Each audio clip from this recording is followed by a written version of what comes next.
रे सखी लहरी में जब जब कहरी तो सुनी सुनी भीड़ लागल बहारी। यह सब के बारे में बोल रहा है, ये पर ही तुम लोग कालाकांडी कर रहा था। अरे यही तो है भैया रहरी, जो ये बेटी चो लोग ना लहरी बोल रहे हैं।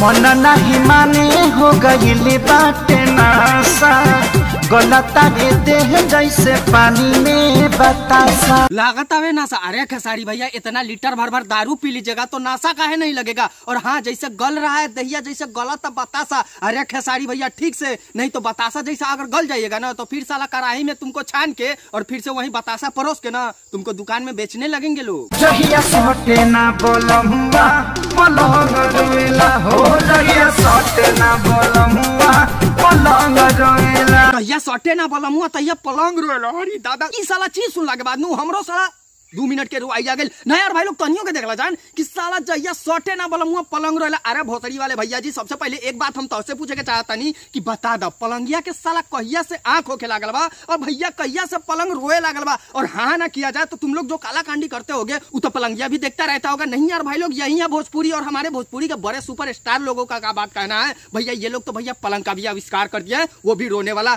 शुक्र है कि पलंगिया रो ही रहा है, तो हगने लगेगा ना खेसारी भैया तो तुमको ही झाड़ू पोछा लेके साफ करना पड़ेगा। फिर उसके बाद डिसाइड कर लो कि तुमको पलंग रोने वाला चाहिए कि झाड़ा फिराने वाला चाहिए। रोज सोच ले कि करब राजमाना तब घट जाला घटना रोजाना।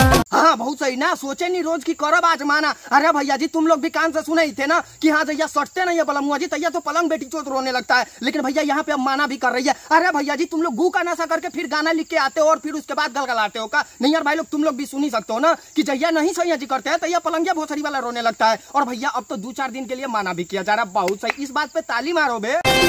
कुंदन खेसारी में ऐसन हम चिपक जाने चुंबक के जैसन। गाबा कुंदन खेसारी में ऐसन हम चिपक जानी चुंबक के जैसन। अरे खेसारी भैया से चिपक तू तो समझियो सकत रहनी, लेकिन कुंदन अरे तार नचना या तार वेराइटी देख के नु जब तू बोलत रहलुआ कि बलमुआ जी ना सटले तो पलंगिया रोए लागेला। अरे ये सब तार लक्षण करम देखला के बाद अंदाजा लगा ले नीनू कि तू एगो से तार पेट ना भरेला, जाले ले 75 गो ना यसन पलंग हिलाबे ताले ले काम थोड़ी नु चलता है भोजपुरी का।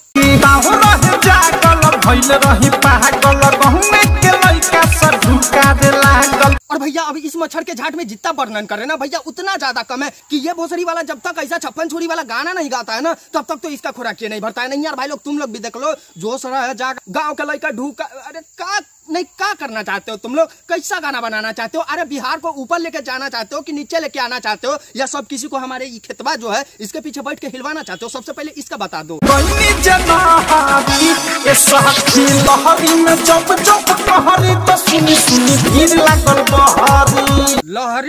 जब कहरी तो सखी भीड़ लागल बहरी। अरे भैया जी तुम लोगों को बता दे लहरी में तो भैया इसका गोरूर नहीं मुचुक गया होगा, चाहे इसका हाथ उथ नहीं छटक गया होगा, चाहे 2-4 लब्दा कोई नहीं मार दिया होगा, जो उस हिसाब से मोहतरमा चिल्ला रही होगी। आप लोग भी अंदाजा लगा ही सकते हैं कि हाँ लहरी में काहे के लिए भैया चिल्लाया जा रहा था, वो चीज आप लोग भी समझ ही सकते थे। और भैया इस बेटी चोद के बारे में हम तुम लोगों को क्या बताए, नहीं क्या बताइबे करे भाई। लहरी कहा जाता है ना ही कि लहरी कहा जाता है। और यूट्यूब पे हमने सर्च करा कि लहरी किसको कहा जाता है तो यह भोसड़ी वाला सामने आ गया। नहीं यार इसका पेट, नहीं यार तुम लोग भी देख लो।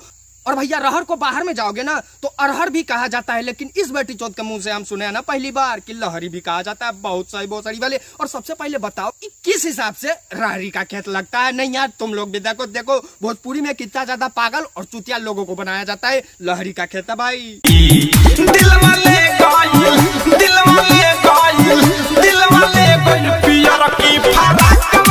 दिलवा ले गई पियर की फराक वाली, उसको गांड में डालो अपने। साला सौटवा तो सेमे है।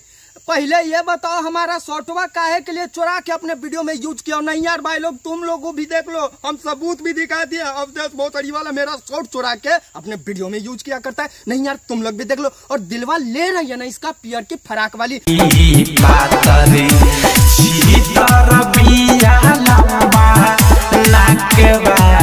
पातर छीतर बिया लंबा नक वाली औरी चीज नान इंची टेप से नपला कि काका औरी लंबा लंबा है काका और पतला पतला है। नहीं बोसड़ी वालों ये भी चीज बता दो। और हाँ यही कामे बच गया है कि पातर छीतर अब लोगों को देखा जाएगा और उसका लाख लंबा है कि अत्ती को क्या है कि का है कि कैसे है ना। यही यही यही तो भैया अब रहिए गया भोजपुरी में कि लोग यही निहारते रहे। और पातर छीतर हटाओ बे दूसरा क्लिप लगाओ बे।